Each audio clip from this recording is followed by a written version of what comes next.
Okay, good morning, everyone. Thank you for being here and joining us this morning. I want to make a few announcements and thank yous before we get started. First thing, we are recording this, and so if you could just make sure you check your phones, be sure it's on silent or off, so we can hear everyone's questions and answers throughout the session. Also, we are recording this, so if you're speaking or asking a question, make sure you're talking into the mic so we can capture that on the broadcast. Let's see here. Mr. Reed will be walking around with the microphone and allowing our group to ask questions of our legislators. He'll hold the microphone, so don't try to grab it from him. He's trained to hold it, and he'll let you ask one question. And then we're going to change it up a little bit this year. So we are going to allow you to ask one question and then give you a quick follow-up question to that, too, if you would like.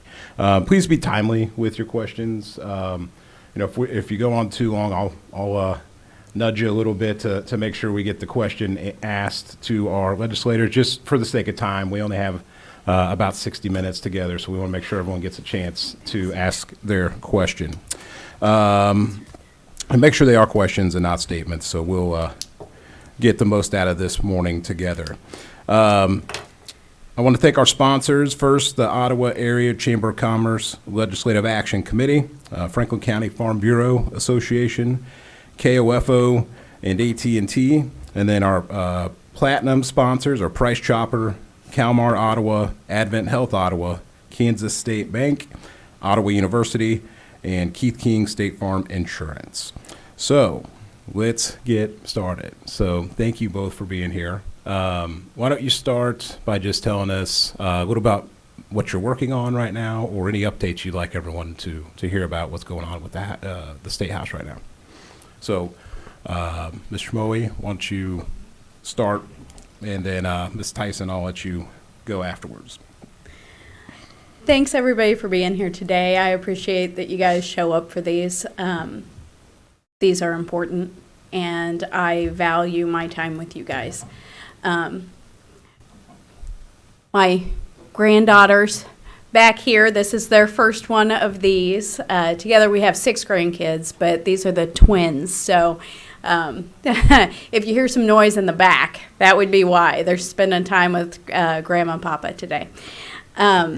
All right, so I'm pretty excited. We have a few things that would directly affect some businesses here in Ottawa and in Franklin County that we are working on. There's one that has to do with beekeepers and being able to sell products both at farmers markets as well as in stores. And so that one's pretty exciting. We've got a lot of conversation happening around that. Removing red tape, and we're also trying to remove some red tape so that our local microbrewery here, Not Lost, can sell directly to other restaurants that sell alcohol here in Ottawa and in Franklin County, so that they can cross-sell and we can actually get a little bit of intermingling of our local businesses and try to strengthen those from within. And so again, just trying to cut some red tape so that our local businesses can do a good job. Education committee has been exciting lately. We've seen a lot of stuff going on in there. K through 12 budget is always exciting when you start talking about what the budget is actually being used for, how the money's being spent, what we're seeing as far as results from that, and then trying to figure out how we can better spend taxpayer money so that we can get the effect that we're looking for. Financial institutions and pensions. I'm a banker in real life, and I got the pleasure of running a credit union bill on the House floor the other day that passed, and that really strengthens our Kansas credit unions and makes sure that they can compete with the larger ones that are owned outside of the state of Kansas. Other than that, I know that Senator Tyson is going to talk about it some, and that is we are still looking to push through this tax bill and make sure that you guys have more money in your pocket at the end of the day. Again, thank you guys for being here. Thank you. Well, good morning, everybody, and thank you for coming out, and thank you for sponsoring. I know for those of you in the room, you have donuts. Sorry, online. I hope, yeah, maybe that'll entice you to come next time. But no, it's good to see everyone, especially with the weather as cold as it is today.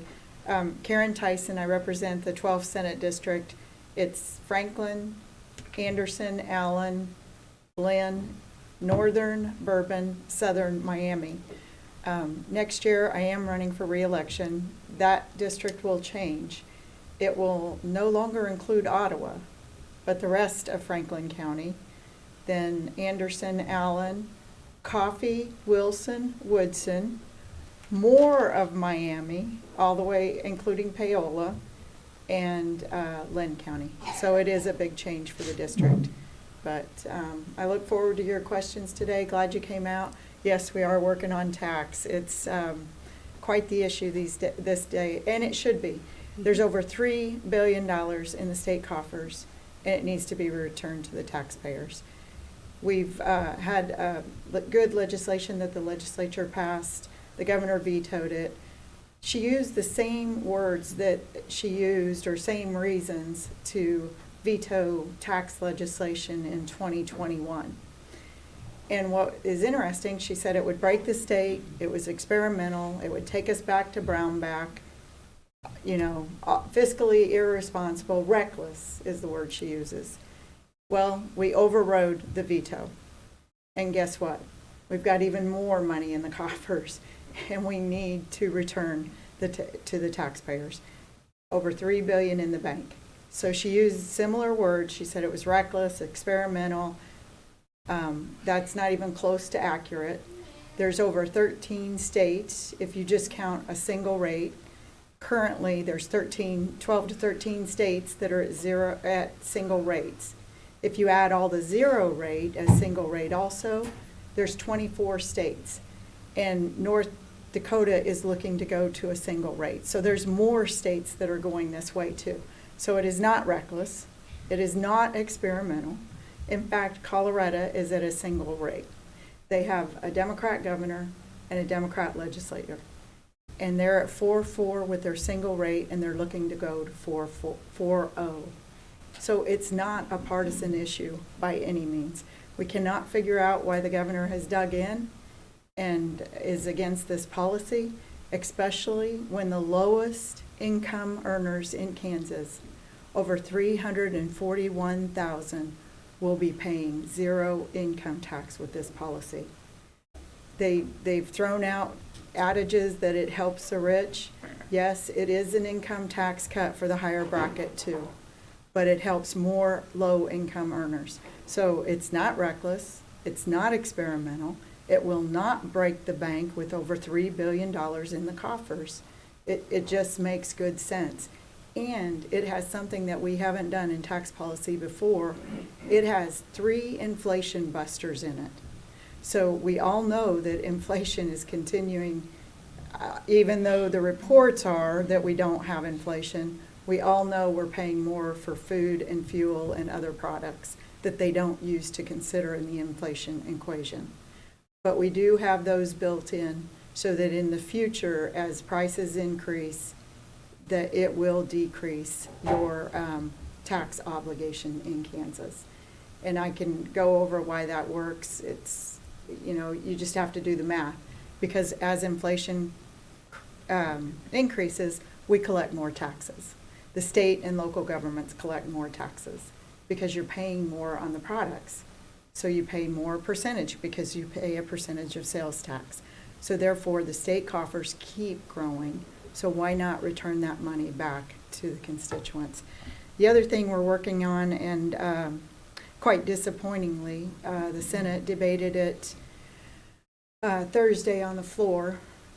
Capers is very important, and the Senate voted to pass, not by a supermajority, just by a simple majority, allowing Capers investments to increase to 20% in alternative investments. Well, i.e. alternative, riskier investments. They're investments that most people can't get in.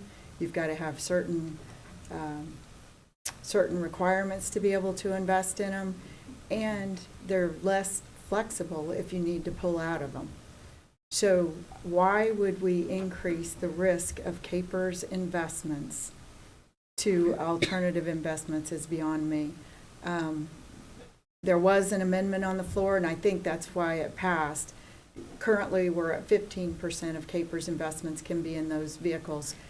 We've got approximately 13% of KPERS money in them now. The legislation that passed the Senate floor was 20%, to increase it to 20. So I think that was a couple of senators' negotiations was, well, don't remove the lid, because that's what the legislation did. We'll give you 20%. I still think 20% is too risky. Last year, if you'll remember, ran an amendment on the Senate floor. We were able to pass it. It got pulled out in conference committee, but we would not have any KPERS money invested in foreign adversaries if we would have left that amendment on. Thankfully, KPERS heard us, and they've been pulling out of China, but they're not out completely. And this would have given them 18 months to get out. They've gone from 600 million of KPERS money in China to approximately 250 now in China. But that's not a conservative investment. That's a very risky investment to have in China right now. So I just don't think that we should gamble with KPERS money. The other thing that did pass on KPERS was increasing the death benefit for KPERS beneficiaries. Right now it's $4,000, and that did increase to $6,000 in the Senate. I'm sure the House will pick that up too. It was also controversial, but we increased fines and penalties on fentanyl possession and working on several other issues. So again, I look forward to hearing your questions. Okay, thank you both. Mr. Reed will be coming around with the microphone, so raise your hand. He'll come greet you, and again, as you get ready to answer a question or ask a question, state your name, where you're from, and again, let's be quick with our questions and keep our statements to a minimum. So go ahead. Hi, I'm Deidre Altick. I'm from Ottawa. Rebecca, you're on the Education Committee. How are you determining how to fund special education? Right now, we actually have a special education task force, and they met over the interim, and so they actually have been giving us information on what needs to be funded and what that looks like in real life and not just in speculation. The other thing is that we are making sure that we are having conference committees, and we're having hearings all the way through K through 12 budget. You guys can go back and watch those at your leisure. And so what it looks like right now is that we are making sure that the special education funding that we do put in, because we are at the constitutional level that we are required to put in as the state, we're making sure that where we're putting that in is being used in such a manner that is actually making it to the teachers and to the students in the desks, the areas that need it, as opposed to just kind of a blanket, throw it, and hopefully it covers something. Part of that looks like making sure that how it's being used is accountable, that we need to know what it actually looks like in the classrooms. And where I worked in Miss Dee Dee's room at Lincoln, so Miss Dee Dee Leon, and that was the special needs kids that are the highest need. It's life skills. And when I was working there for 5 years, we had to piece together things so that our kids in that classroom could learn. We had to bring things from home. We had to make sure that we were able to use other resources because their needs for that classroom were not being met entirely. Obviously, paras don't get paid enough. Teachers in general are not getting paid enough for the job that they're doing. right now. Schools are different than they used to be. But we're trying in both education and K through 12 budget to ensure that those needs are being met. We're not just throwing money at it and the money's not getting where it's supposed to be. So part of the special education task force that is telling us how we need to manage that and what that needs to look like, that's part of what we're doing. The other part is that we are actively asking for the federal government to step up and fund what they promised to fund. They are $3 million for, $330 million shortfall on what they promised when we entered this agreement with them. And so as we are continuing to fund and we are continuing to put more money and more effort towards that, we are also continuing to put more effort in trying to pressure our federal counterparts to just do what they said that they were going to do. And if they would step up and they would fund at the level that they had promised to fund, we wouldn't be having this conversation for a very long time. Okay, so my follow-up is, so when we read HB 2738, it talks about using LOB to fund special education, and this would result in a loss of funds for every single school district in Kansas. In Ottawa alone, 450,000, Wellsville 159, Central Heights 88, West Franklin 137. So how is that increasing special ed funding if we're taking it away from our LOB? The reasoning behind that particular bill is to make sure that the special education funding is going to special education instead of being intermingled with their general funds. We are trying to find out how much money the state of Kansas, you as the taxpayer, are actually funding in special education, because it is broken up into different pots. And we pull from all these different pots, and then you have the little bit that the federal is throwing in. And so we're not actually tracking how much of the special education funding is getting to the student. So this is one way of looking at, and we haven't passed it yet, but this is one way of looking at actually determining what money is going where. And so if that means that we need to take another look at how much money is going into special education and how much money is going into general education and how much money we are having to pull from the general education fund in order to transport special education kids. We need that information. We need it broken down so that we can look at it and find out what is hitting and what is missing. And then we can do a better job of hitting the target every time. Okay. Daryl McKeon from Ottawa. My question is for Senator Tyson. During a Senate Commerce Committee meeting last week, you moved to eliminate the entire $500,000 annual state grant to public broadcasting for Kansas.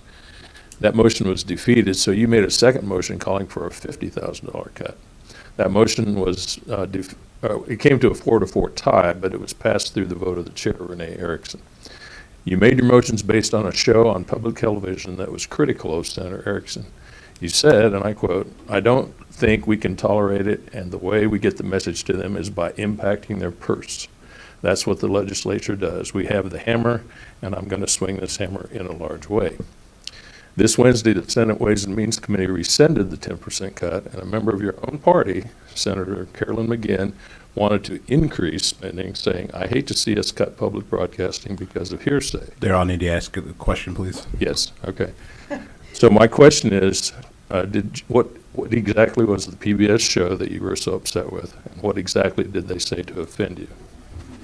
So it wasn't offensive to me. There was a PBS show, and part of that quote that you did not read out, that I started out with, I watch PBS. In fact, that's one of the first channels I turn the TV to if I get a chance to turn the TV on. So that's how I saw some of these programs. And I was speaking to a good friend of mine who's in this Senate district who used to donate to PBS until they saw what I saw. And it isn't about what the topic was, it's the fact that it's one-sided. They're not showing two sides of an issue. I don't care. They have every right to. Every station has every right to show what they want within the federal guidelines. But what they cannot do is receive taxpayer money and then be one-sided on an issue. You have to show both sides of an issue.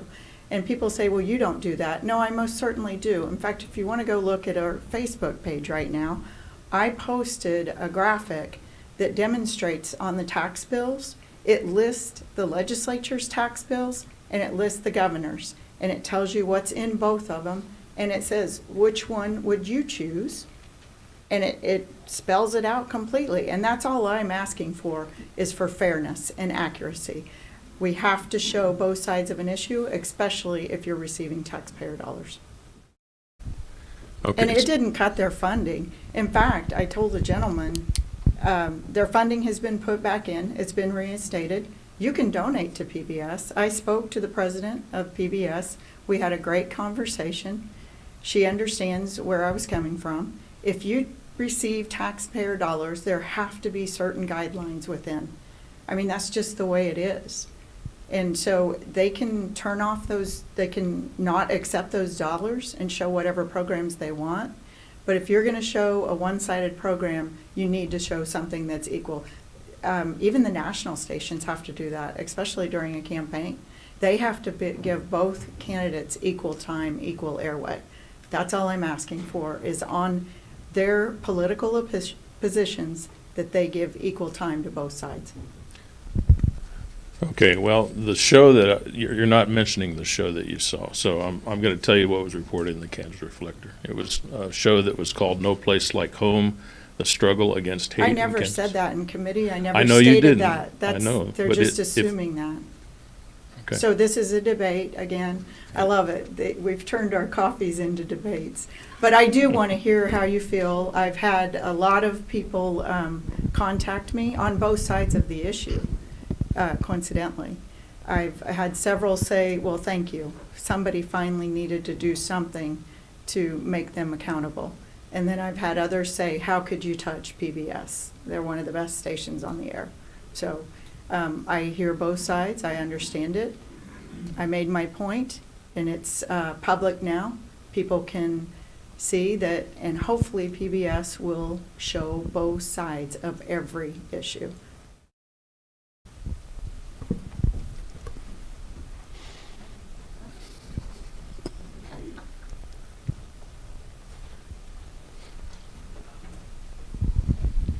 I'm Linda Alderman from Ottawa. It's kind of a two-part question. First is a yes/no answer, both of you. Have either one of you ever worked at a polling, as an officer? At an During an election? During a- Absolutely, yes, I have. No, I have not. Okay. Senator Tyson, this question is really for you. What was the reasoning behind having ballots that are deposited in the outside drop box be counted as provisional? And the second part is why I haven't seen that legislation.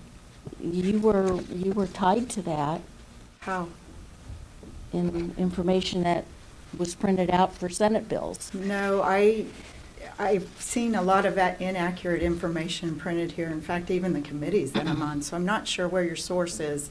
What I did do was make a motion to remove all remote drop boxes. Yeah, I do know that. So I can speak to that, absolutely. Well, the second one is why, if you're going to eliminate the drop boxes, then also Remote drop boxes. why are you eliminating the 3-day grace period for mail-in ballots, considering how inconsistent our postal service has been lately? And I appreciate- just a second, in the absence of any voter fraud with the Kansas State Secretary of State declaring elections are safe and secure, how can you justify making it harder to vote? So I love this. I don't know where her information comes from. The 3-day ballot, I haven't seen that legislation.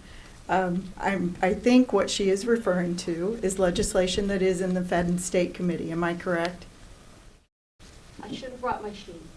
She doesn't know. She does not know where the legislation is. There is legislation that was considered in Fed and State last week. I am not on that committee. I have not seen the legislation, so I'm not sure what she's talking about. But I will stand by this. I want fair and accurate elections. And I can guarantee you, we saw stuff in the last elections that need to be addressed. Kansas has some of the safest, securest elections in the nation, but there's always room for improvement in the process, and that is a fact in Kansas. I'm in IT, I'm in technology. I wrote a research paper in 2006 on electronic voting machines. You guys have heard me talk about this. If you don't think it's still a problem, Cherokee County in 2022, Reno County in 2022. Cherokee County had an election for a county commissioner, and they inverted the election completely. The ballots that were counted were inverted. The only reason they caught that was because it was an extreme difference in the election, and the gentleman that won didn't even live in the state. So the county clerk, I talked to her several times, she decided to hand count all the ballots without anybody asking her, and they found out that the machine was miscalibrated. When I was talking to her, she asked, how could this happen? We test the machines. Yes, they do test the machines, but I walked through their testing process. There is no way that they would have caught that inversion with the way they were testing. So she has changed her standards for testing. It's just the way the system is. There's always room for improvement. And absolutely, I support that. The drop boxes, we have in law that you cannot harvest ballots. And we do know that individuals do this. They'll go out and collect 100 ballots and turn them in, or more. And that is illegal in Kansas. You can turn in 10 ballots. Each person can turn in 10 ballots. I think that's reasonable, right? So if we have remote drop boxes, how are we enforcing the law for the limit on 10 ballots per person? You can't logistically. So I am not trying to make it hard for anyone to vote. I want everyone that is eligible to vote to be able to vote. And that's what we're trying to move forward. I didn't hear your I did answer your question. I'm not on the committee, and I did not see the 3-day. Why are you having the ballots that are in, why is the committee having the ballots that are put in the drop boxes going to be counted? They're proposing that they be counted as provisional. I have not seen that legislation, so she's asking me to comment on legislation that I have not seen. I appreciate that very much, but I haven't had an opportunity to look at it or even see what you're talking about. So I did answer your questions, and thank you very much. I'm absolutely glad to answer any questions. Okay. Terry Barnes from Ottawa, Kansas. This is for either one, both, whatever. Is there anything going through the pipeline on our Kansas farm ground being sold to foreign countries and not being allowed? Is there? Okay, because I think I'll let you that's start. Sure. important. There's a couple of bills, actually. I know there's one in the House, and there's legislation, actually, I have in the Senate to not just land, any ownership that's foreign is being considered. It's all in committee right now. We haven't seen anything on the floor, but not only are we considering foreign ownership of property, we're also looking at if you entered this country illegally, should you be able to reside in Kansas? No, we're taking steps. The legislature passed, the Senate and the House. It was a little different, the resolutions, but the Senate just debated it and passed it Thursday, a resolution to support Governor Greg Abbott at the border and to ask the governor to send troops. We're also putting funding in the budget to send the National Guard, the Kansas National Guard, to Texas to be able to help protect the border and build the fence. In the House side, everything that we have is still in committee, and of course, our AG, Chris Kobach, has been very outspoken on the foreign adversaries' land purchasing. And so it's everything that we are hearing in the House side right now is still able to be amended. And so it really is in flux right now. And I urge you guys to really dig in and pay attention to what those pieces of legislation look like, because the goal of the legislation is not to prohibit people who have real interest in the state and who actually want to come here and contribute to Kansas. The goal of all of this legislation is ensuring national safety and the safety of Kansans. What we are looking for right now is making sure that we keep Kansas as safe as we possibly can. When you look at the maps that we have seen where our foreign adversaries are trying to buy land or have bought land, a lot of it is around our Air Force bases. It's a lot around our information grids and things like that. And so when you start actually looking at the maps that we're seeing, you start to understand the threat that it is to Kansans. And so all we're doing is trying to make sure that if you want to buy land in Kansas, if you want to come here and establish, we want you here. If you are only looking at it as a way to infiltrate and attack us from within, we're not going to allow that in the state of Kansas.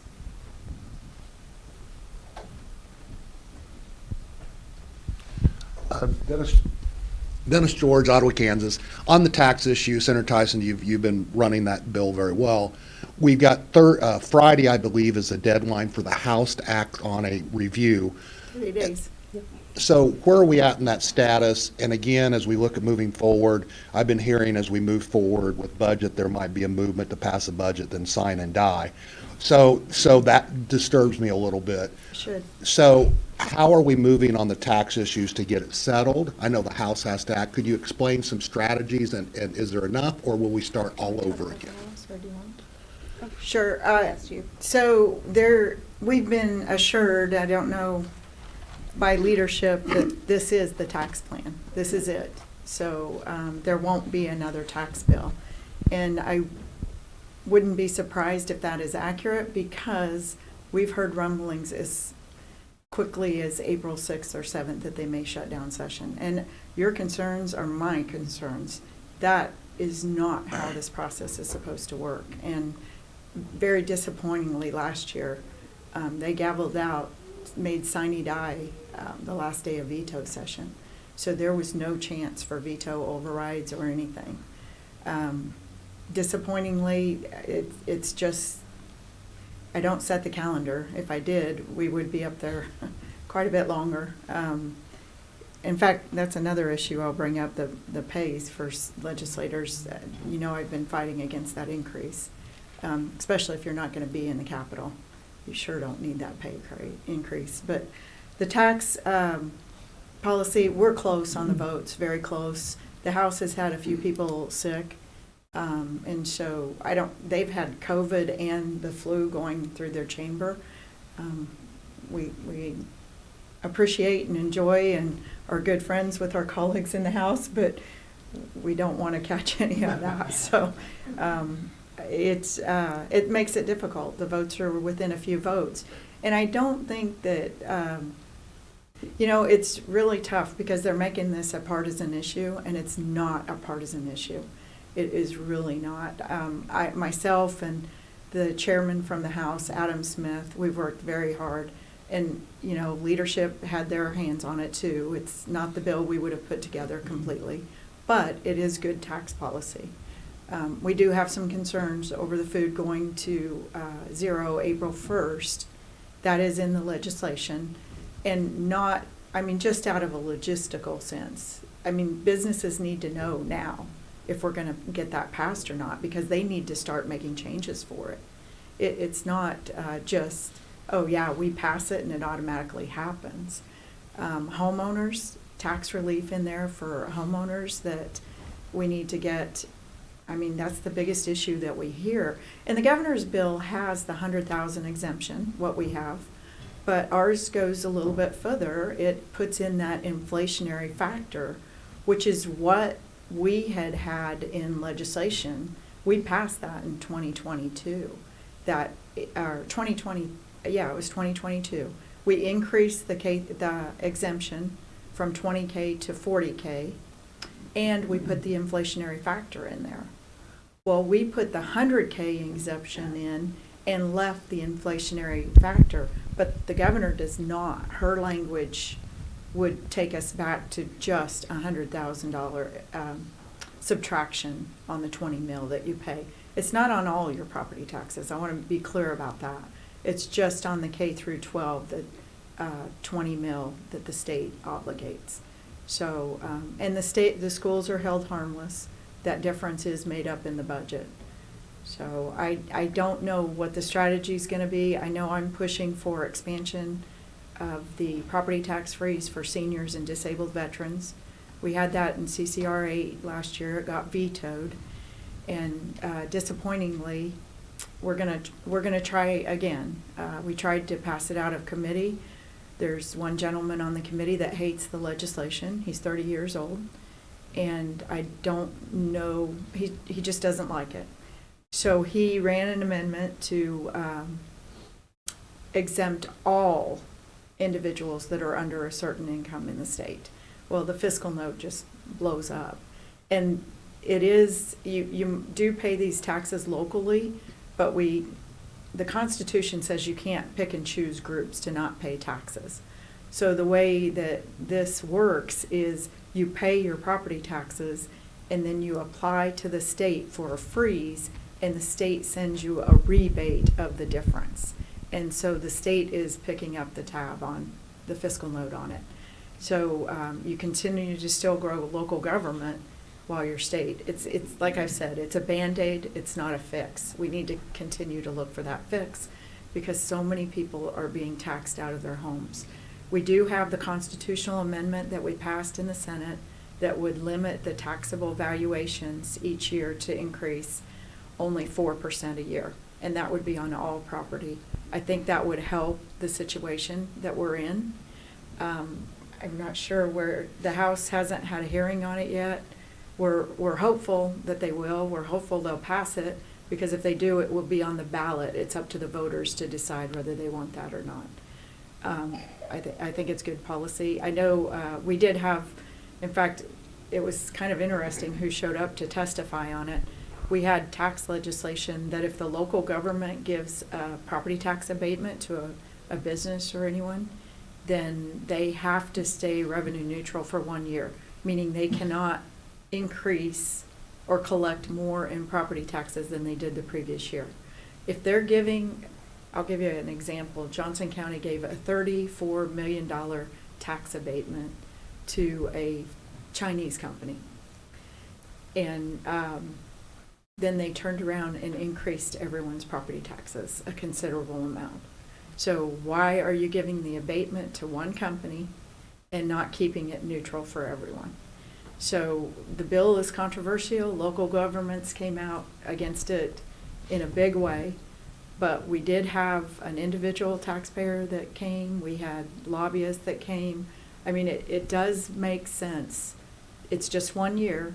One of the conferees actually asked us for the entire 10-year tax abatement to keep it neutral, but we're trying to work with them. We think 1 year is very reasonable, that you could keep it neutral if you're going to give away to others. Keep it neutral for everyone. As far as the House side, we are ready to vote for this override. We show up every single day and we are pressuring leadership. We understand that you have to have the numbers there. I mean, that's part of it. You need to have your numbers there, and we've had a lot of people out sick, and it was kind of a domino effect. And so we've got 3 days. We have 3 days to get this override done, and so we are pushing in that direction because it's important for all of us. And Senator Tyson and I, we're taxpayers too. And so it is not only important for us as individuals, but it's important for all of our neighbors. And so the more money that we have in our pockets, the more money we are able to invest right here at home, and we are looking forward to that. One follow-up on that, please. Senator Tyson, if this all just blows up and leadership in the Senate doesn't let you even vote on it to override it, not that they would or wouldn't, but we never know. Could we at least, since it's a very bipartisan approach to just exempt Social Security, could that be run as sausage to at least get that done for our seniors?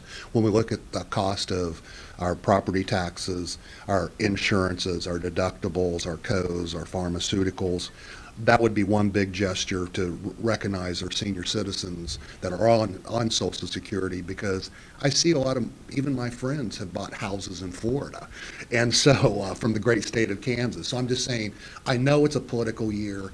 Is there an opportunity to do something good for people if we're still playing the power struggle of leadership on both sides? So the sad thing is, you're right, we're getting caught, all of us are getting caught in the fallout between leadership and the governor trying to say, I gotta win. I don't care what side. In fact, you guys, the property tax freeze for seniors and disabled veterans was a Democrat's idea. And we run with it, we work with it. In fact, he refers to me as Maverick and him Goose. So, I mean, we understand that, and we have passed several times exempting Social Security in the Senate. I know it's a battle that we've been fighting. We're so glad that the House is on supporting us and helping lead the effort now. We're not finished. We're not going to give up. You know me better than that. I'm up there fighting for you guys. I really am. And we go door to door. We hear the stories. We know, literally, people are trying to decide food, medicine, or their property taxes. I mean, this is, we're in dire times right now.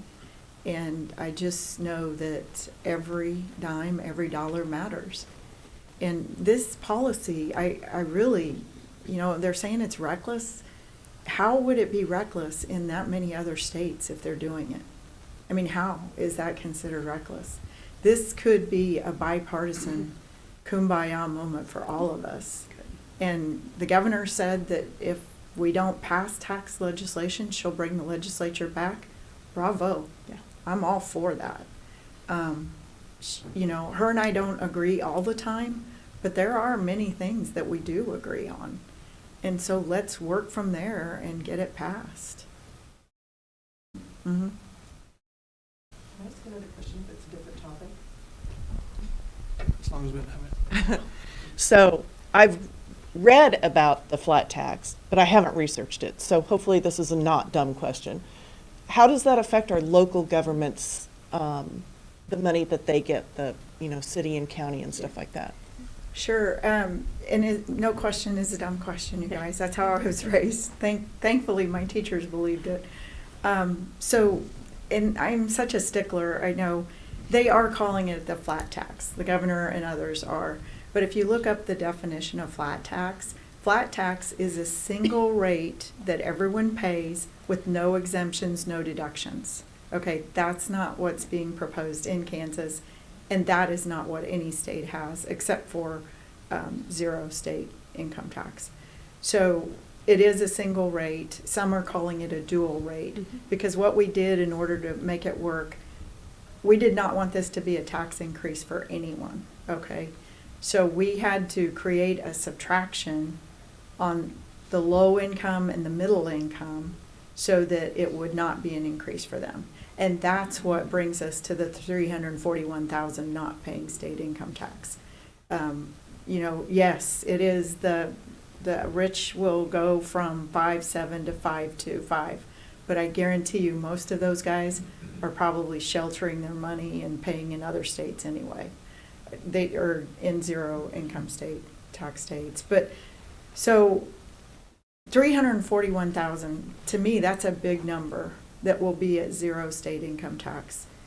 But so your question was that.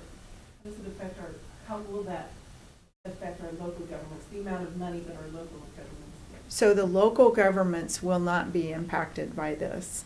The equations for their funding are in place, whether they're waived or not, and so it does not impact that, the transfer, yeah. I'm Judy Hamblin from Richmond, and my question is, some states have Medicare expansion so that unemployed people can qualify for Medicaid health care, and Kansas does not. And I just wanted to know, is there any activity on Medicaid expansion possible for health care for unemployed people? I know low-income people do have some help with health care, but the unemployed don't. And that's what I wanted to ask, is there any activity happening for or against that issue? Well, there are qualifications for people unemployed for Medicaid, and I am not an expert on that topic, but I do know there are qualifications for that. There is talk in the Capitol on Medicaid expansion. There always is every year. I don't know that it'll get out of committee. I'm not on those committees. I know there will be attempts, like the pay raise. I don't know if you heard about it. Is an exorbitant pay raise all in 1 year. We did attempt to try to pull that out of committee and go around leadership. We failed, but we did try, and I think the same thing would happen if Medicaid was attempted to go around. I do know that you're probably going to see some. They are trying to increase the repayment. Mm-hmm. They're increasing the wait list so that less people are on the wait list. So I do know you're going to see some adjustments. I just don't think it'll be full-blown Medicaid. Yeah. On the House side, we are looking at the rate of reimbursement for hospitals and the rate of reimbursement to individuals and their care that they need. We haven't heard anything specific being discussed as far as the unemployed.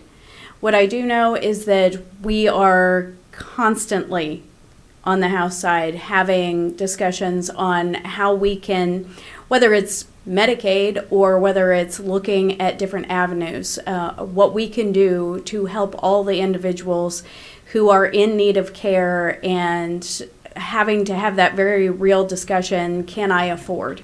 Can I afford to go and have this done? Can I afford to go to the doctor?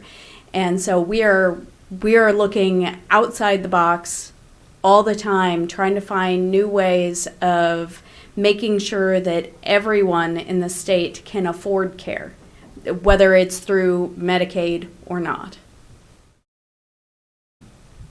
Can I just say, Representative Barr was on the Committee for Health that actually passed a 30% increase for outpatient services, using the funding from Medicaid with the bed tax. So again, wanted to compliment her on that. So things are happening. It's just leadership, I don't think, will ever take a vote on Medicaid expansion. I don't think so either. No. Yeah.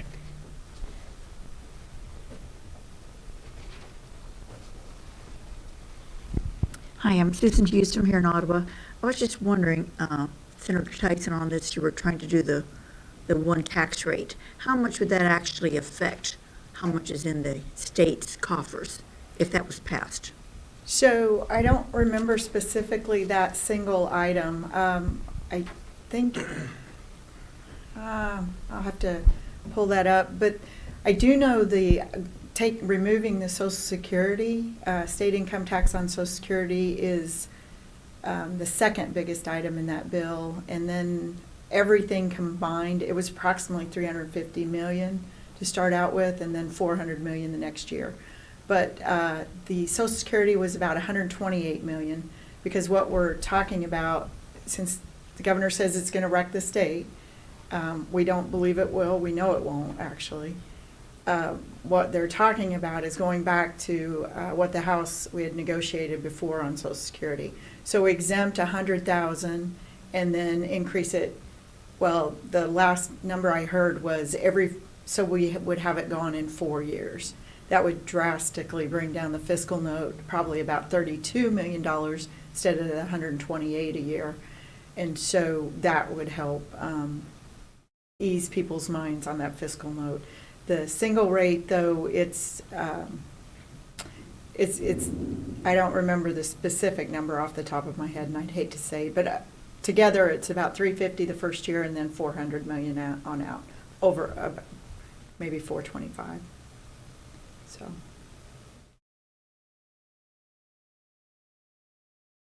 Did that answer your question? Yeah. I can tell you the food had a little fiscal note on it for 1 year, and yeah, we've looked at so many different parameters and possibilities. The House, we actually started the Senate at 475 on that, which did have a higher fiscal note. The House landed on 525, and what was interesting last year is it was over 90. Yeah. Over 90 people voted for it, so it was a bipartisan Yeah. vote for the 525. And coincidentally, I had introduced a single rate in 2017 at the same time that Adam Lusker, Democrat in the House, we didn't know each other were doing it. We both introduced legislation with a single rate. So this policy just makes good sense. Like I said, I can't understand why the governor is so against it. Iowa, who tends to lean a little left of us, they're going to a single rate.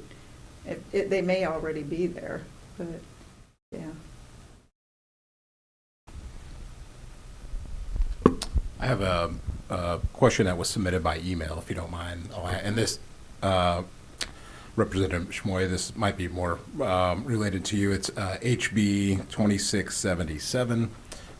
This bill would potentially allow convenience stores and grocery stores to sell wine if passed. And so the question was that, as a small business owner in a smaller community, first off, any insight on that bill or any discussions being had, and if not, what are your thoughts on that bill if it were to come about?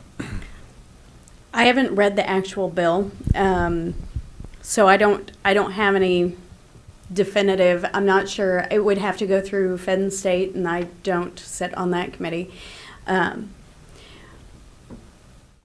But we already sell other types of alcohol. We already sell beer in convenience stores and things like that. And so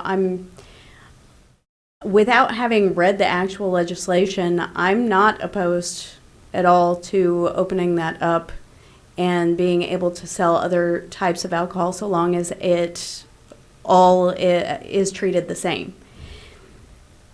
The less red tape that we have on our local businesses, the better they can do business.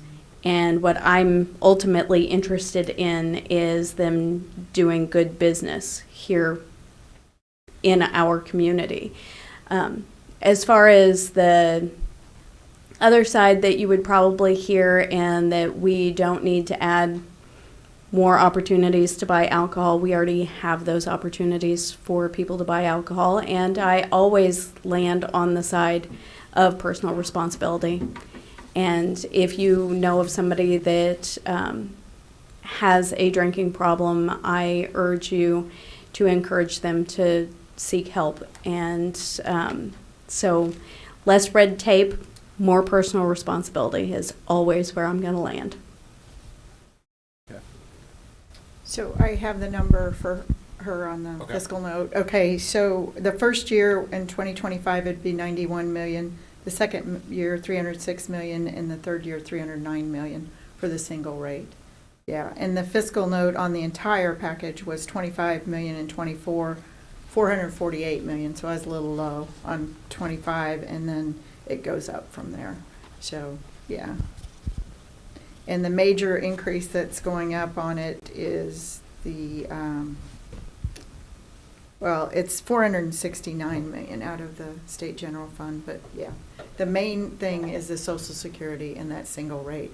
And the Social Security, surprisingly, is 152 million the first year, and then 120 million. So that's why I think going to kind of negotiate those packages. But I've been told we won't get it. The only thing I've told, if we don't get this passed, that the only thing they're going to look at is possibly a little bit of property tax relief, and that's it. So please let your legislators know that we need this bill. It does impact households. You shouldn't be penalized No. on your social security. 2284. But you're asking them to vote for the veto override, and you're asking them to cross party lines, which I know that's difficult. Yeah. But it is a bipartisan vote. There is one House member that realizes for his district. Yeah, Yes, I admire him. I do too. Yeah. You know, I cross party lines all the time, you guys know that. But for somebody that isn't, you know, it's difficult sometimes for the minority party to cross lines. When you're at the Capitol, anytime that you are considered an island unto yourself, if you are doing something that's legitimately in the best interest of your community, even though your leadership would like you to vote a different way, then you run the risk of basically being ostracized. And then it makes it much harder for you to get things done in the long run for your community. And so anytime we have to vote against something that leadership is pushing, then we understand what that looks like. And thankfully, Senator Tyson and myself and Senator Cluse and Representative Barth, we all understand that at the end of the day, this is where we live. This is you are our neighbors. This is where we do business. And it is more important for us to make sure that we are doing the best we possibly can for our constituents and where we live than trying to please leadership. Yeah, I'll tell you a quick story. I was the vice chair of tax and the chair of tax, and they wanted massive tax increases, a sales tax in 15 and an income tax in 17. I did not support either one of those. And it was so funny because there was a group of us standing there, and they play little head games. They came up and they said, you know, there was about 5 of us, and they said, oh, we're going to dinner at 7. You want to go? You want to go? Karen, oh, nice to see you. Do you want to go? You want to go? And yes, I did not go out to dinner. My feelings were not hurt. I did not change my vote. You just have to stay strong for your district and do what's right. Yes. So, Well, thank you both for being here, Representative Schmoy and Senator Tyson. We really do appreciate your time on a Saturday, away from family. You brought some family with you, but we do appreciate that. And thank you all for being here this morning and being present and asking questions. This is why we appreciate having these formats to have discussion. I do want to say thank you again to our sponsors, again, Ottawa Area Chamber of Commerce and the Legislative Action Committee, Franklin County Farm Bureau Association, KOFO, AT&T, and then our platinum sponsors, Price Chopper, Calmar Ottawa, Advent Health Ottawa, K-State Bank, Ottawa University, and Keith King State Farm Insurance. And then I also want to say thank you to the City of Ottawa for hosting us, providing this facility, and for filming and recording. We appreciate you two being back here to help us. And then the Ottawa Library for donuts and coffee this morning. We appreciate that. Definitely. Our next coffee will be on March 16th at 10 a.m. Right here. So we look forward to seeing you all back here with us here in about a month. So thank you and have a good weekend. Be safe. thank you. Have a good weekend. Be safe. Thank you.